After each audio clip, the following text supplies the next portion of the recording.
Cerita dina iki kemang mbek kanca-kancaku guys nonton reog campur jaranan acara sedekah desa Nuk Sumberak.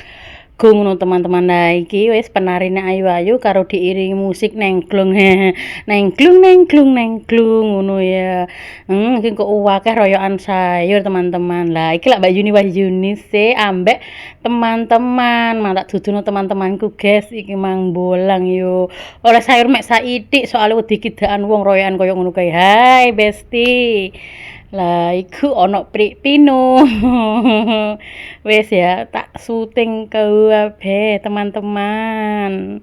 Akeh guys imang tumpeng sayure sing royokan ya akeh.